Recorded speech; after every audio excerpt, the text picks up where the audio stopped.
حرام خوراک خپلې خېټې ته کوز کړي نو د دې د سپېرتوب په وجه باندې د ده 40 ورځې عبادت نه قبلیږي. اعوذ بالله من الشیطان الرجیم. بسم الله الرحمن الرحیم.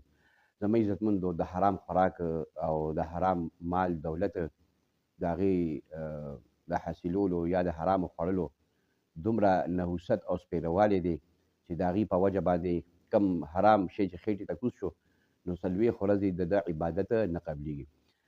یو صحابي دی حضرت سعد ابن ابي وقاص رضی الله عنه، هغه یو ځل نبي کریم صلی الله علیه وسلم ته ودرېدو چې یا رسول الله ما ته خصوصي دعا وکړه چې الله رب العالمین ما مستجاب الدعوات جوړ کړي. مستجاب الدعوات دې ته ویل کېږي چې زه کومه دعا غواړم هغه دعا یعنې قبلیږي. نو حضور پاک صلی الله علیه وسلم ورته وفرمایل چې ای سعد، خپلې خېټې ته حلالې نوړی حلالې لقمې دا خپلې خېټې ته کوزې کړه، یعنې حلال خوراک کوه، نو د دې په وجه باندې به الله رب العالمین تا مستجاب الدعوات چې کوم دی جوړ کړي، ستا دعاګانې به قبلیږي. بیا نبی کریم صلی الله علیه وسلم وفرمیل قسم مې دی په هغه ذات باندې چې د چا په قبضه کې د محمد صلی الله علیه وسلم روح دی. یو سړی کله خپلې خېټې ته حرامې لقمې حرام خوراک خپلې خېټې ته کوز کړي نو د دې د سپېرتوب په وجه باندې د ده 40 ورځې عبادت نه قبلیږي.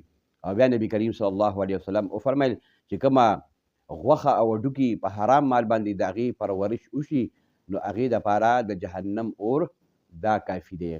دا روایت چې کوم دی علامه ابن کثیر رحمت الله علیه په خپل تفسیر کې را نقل کړی. نو دې نه دا معلومه شو چې د حرام مال خوراک چې کوم دی دا ډېره زیاته یعنې بې برکتي ده او د هغې ډېر سپېرتوب دی. او د حلال خوراک دا دی چې کوم سړی حلال خوراک خوري همیشه دپاره کوشش دا کوي چې دې حلالې نوړی خېټې ته کوزې کړي نو الله رب العالمین به ده ته د نیکو اعمالو توفیق ورنصیب کړي.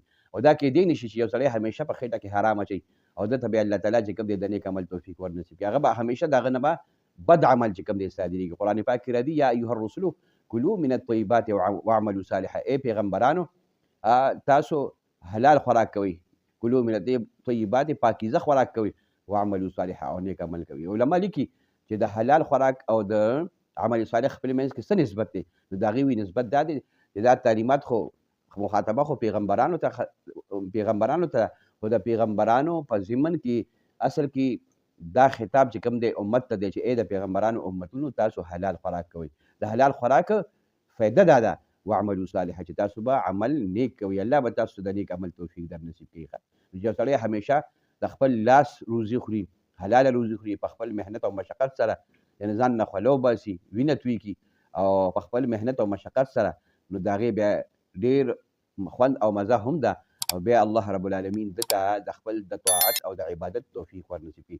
او که دې مطلب دی په حرامو او ناجایزو سره رزق طلب کوي نو ده ته بیا الله رب العالمین د نیک عمل توفیق نه ورنصیب کړي. او که نیک عمل کوي نو دی به پکې لذت او خوند چې کوم دی نه محسوس کوي. دغې وجې نه اکثرو خلکو چې کوم نیکان خلک تېر شوي دي هغې همیشه دا کوشش کړی دی چې مونږ خېټې ته حلال شی کوز کړو، بلکې هغې د مشتبه شي نه چې لږ شکمن شی وي د هغې نه هم چې کوم دی ځان ساتلی دی. بلکې بعضې بزرګانو ته داسې معلومه شوې ده چې یاره ما باندې چا حرام خوراک وکړو یا مطلب دی پلانکي ځای کې چې کوم دی دا مشکوک خوراک وکړو، هغې مخې سره چې کوم دی چې لا هضم شوي نه روټۍ هغه خوراک خپلې هلک ته خولې ته ګوتې اچولي دي او هغه بیا چې کوم دی الټی کړي دي. دې د وجې نه دا کوشش کول پکار دي. پخوا بزرګان لیکي وي چې میندو به چې کوم دی وي اودس به وکړو او حلال خوراک به یې کولو او خپلو بچو ته به یې پی ورکول نو هغه بچي به نیک عمله وکړه. هغې به دومره اهتمام کولو چې په اودس کې به یعنې خپلو بچو ته یعنې پی ورکولو او دغه رنګې چې کوم دی اودس به یې وکړو او هغې دپاره به یې چې کوم دی روټۍ پخوله چې دا زما بچی نیک عمله شي او دې نه الله پاک چې کوم دی د دین کار والي نو هغې به د دې خبرو چې کوم دی دومره اهتمام کولو او د حرام لقمو نه به چې کوم دی د حرام خوراک نه به ډېر حد درجې چې کوم دی په کوشش سره د دې نه به اجتناب کولو. نو دغې وجې نه د دې نه ځان ساتل پکار دي. د حرام خوراک نه د هغې نحوست دغه دی، د هغې سپېرتوب دا دی چې سړی د نیکه اعمالو نه محرومه شي. الله دې موږ ته په دې عمل کولو توفیق